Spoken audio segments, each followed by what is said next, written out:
예루살렘 성의 몰락 주후 70년 너희 보는 이것들이 날이 이르면 돌 하나도 돌 위에 남지 않고 다 무너뜨려지리라. 누가복음 21장 6절 말씀. 브루투스는 주 64년부터 66년까지 통치한 로마 제국의 마지막 유대 총독이었습니다. 그는 역대 총독 가운데 가장 포악했고 부패한 생활을 즐겼습니다. 그는 특별히 돈을 사랑하고 유대인들을 미워했으며 유대인들의 종교적 감정을 완전히 무시하고 유대를 다스렸고, 세입이 부족했을 때는 유대인들의 성전에 있는 은을 빼앗아 가기도 했습니다. 그를 항거하는 유대인 반란이 66년에 일어났습니다. 그는 곧 예루살렘의 군대를 보내어 많은 유대인들을 십자가에 처형하고 악살했습니다. 총독의 이런 행위는 그동안 일어난 유대인들의 반란을 더 크게 촉발시켰습니다. 로마 제국은 오랫동안 유대인들을 잘 다루어 오지 않았습니다. 주 30년 교활한 헤롯을 왕으로 세웠습니다. 헤롯은 아름다운 공공 건물을 짓고 유대인들의 마음을 사려고 했으나 별 성공을 거두지 못했습니다. 헤롯의 아들 아켈라오가 주전 4년에 그 아버지를 이어 왕이 되었는데 그도 매우 악하여 백성들이 로마에 진정을 하게 되었습니다. 그 결과로 주후 6년에 폐위를 당했습니다. 로마 제국으로부터 독립하려는 유대인들의 열망은 식어지지 않았습니다. 저들은 지난날 시리아의 멍에를 벗어 던졌던 마카비 시대를 뒤돌아 보았습니다. 헤롯이 통치하는 동안 독립을 위한 운동은 계속되었습니다. 열심 당원과 바리새인들은 변화가 오기를 바라고 있었습니다. 메시아 예수를 거절했던 유대인들은 다른 메시아가 와서 자기들을 해방시켜 주기를 간절히 바랬습니다. 예수님이 세상에 계셨을 때 앞으로 사람들이 그리스도가 여기 있다 혹은 저기 있다 할 것이라고 경고하신 일이 있었습니다.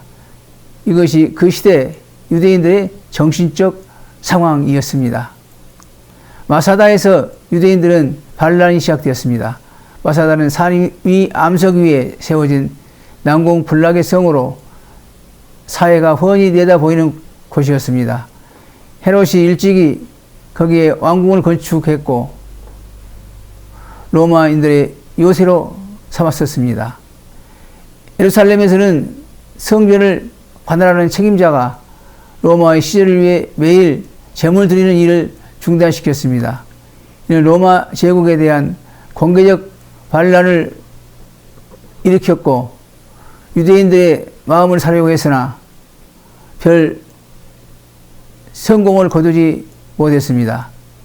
헤롯의 아들 아켈라오가 주전 4년에 그의 아버지를 이어 왕이 되었는데 그도 매우 악하여 백성들이 로마에 진정을 하게 되었습니다. 그 결과로 주후 6년에 폐위를 당했습니다. 로마 제국으로부터 독립하려는 유대인들의 열망은 식어지지 않았습니다. 저들은 지난날 시리아의 멍에를 벗어던졌던 마카비 시대를 뒤돌아 보았습니다. 헤롯이 통치하는 동안 독립을 위한 운동은 계속되었습니다. 열심 당원의 바리새인들은 변화가 오기를 바라고 있었습니다. 메시아 예수를 거절했던 유대인들은 예루살렘에서는 성전을 관할하는 책임자가 로마의 시절을 위해 매일 제물 드리는 일을 중단시켰습니다. 이는 로마 제국에 대한 공개적 반란을 선언한 일이었습니다. 곧 예루살렘 유대인들이 로마 군대를 추방하고 죽음으로 큰 소란이 일어났습니다. 이어 유대 전 지역에서 반란이 일어나고 갈릴리에도 반란이 일어나므로 잠시 동안 유대인들이 승기를 잡는 것처럼 보였습니다. 곧 로마의 시방 총독인 갤루스가 폭동을 진압하기 위해 2만 명의 군사를 거느리고 시리아에서 유대로 진군해 왔습니다. 그 예루살렘 성을 6개월 동안 포위했으나 6천 명의 군사들을 잃고 후퇴해야만 했습니다. 유대인들은 그들이 버리고 간 다량의 무기를 주워 사용하였습니다. 네로 황제는 반란을 진압하기 위해 66년 말에 뛰어난 장군 베스파시안을 파송했습니다. 그는 외곽 지역으로부터 반란자들의 세력을 조금씩 꺾으면서 진군했습니다. 처음에는 갈릴리 시작하여 요단을 거쳐 이두미아, 그 다음에 예루살렘을 에워쌌습니다. 그러나 최후의 일격을 가하기 전인 68년 그는 로마로 소환되었는데 이는 황제 네로가 세상을 떠났기 때문이었습니다. 그 황제 계승을 위한 경쟁에서 베스파시안이 승리를 하게 되었습니다. 황제의 자리에 오르자마자 그는 그의 아들 디도를 전쟁의 지휘자로 지명하여 예루살렘에 파송했습니다. 디도의 군대가 이 성을 에워쌌을 때 성한 사람들은 먹을 것이 없어 굶어 죽기도 하고 전염병이 퍼져 많은 사람들이 죽어가는 형편이었습니다. 지난날 걱정 없이 살던 대제사장의 아내가 먹을 수 있는 부스러기를 찾기 위해 거리에 쓰레기통을 들일 만큼 그들의 생활은 처참했습니다. 그동안 로마 군대는 새로운 전쟁 기구를 고안하고 만들어 둥근 돌을 쏘아 성벽을 공격하고 무너뜨렸습니다. 성내 유대인들은 낮에는 종일 싸우고 밤에는 무너진 성벽을 다시 쌓아야만 했습니다. 당시 예루살렘 성은 세 겹으로 둘러싸여 있었는데 결국 외성이 무너지고 중간성이 무너지고 마지막으로 내성이 무너져 버렸습니다. 유대인들은 성전을 최후의 방어선으로 삼아 싸웠습니다. 이것이 성 안에 있던 유대인 병사들의 종말이 되었고 전쟁의 최후가 되었습니다. 유대인 역사가 요세푸스에 의하면 디도 장군은 유대인들의 성전을 그대로 보존하기 원했다고 합니다. 그러나 로마 군인들은 끝까지 항거한 유대인들에게 경로하여 성전을 불태워버렸던 것입니다. 이때가 주후 70년이었습니다. 예루살렘의 함락은 유대인들의 반란의 끝을 의미했습니다. 유대인들은 결국 그들이 기다리는 메시아가 나타나 승리를 안겨줄 줄 믿고 싸웠습니다. 그러나 저들이 바라는 메시아는 나타나지 않았습니다. 성 안에서 110만 명이 죽임을 당하고 9만 7천 명이 사로잡혀 끌려가 고역을 하게 되었습니다. 마사다를 차지했던 열심 당한 사람들은 이후 3년 동안 그 성을 지켜왔었습니다.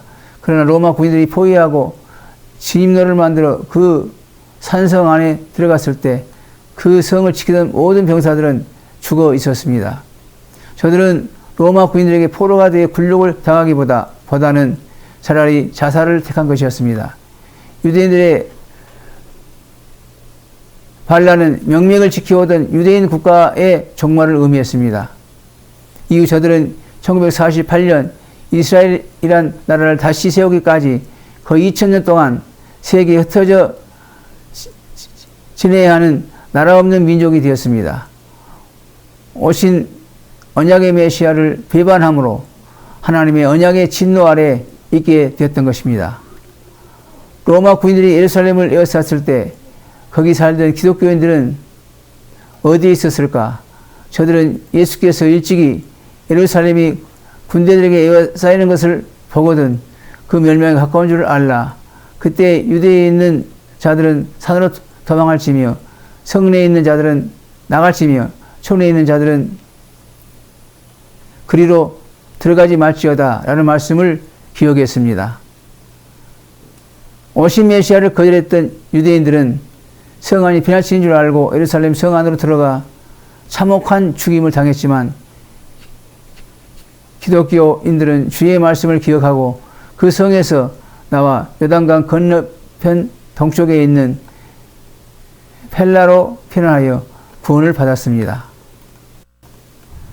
들어주셔서 감사합니다.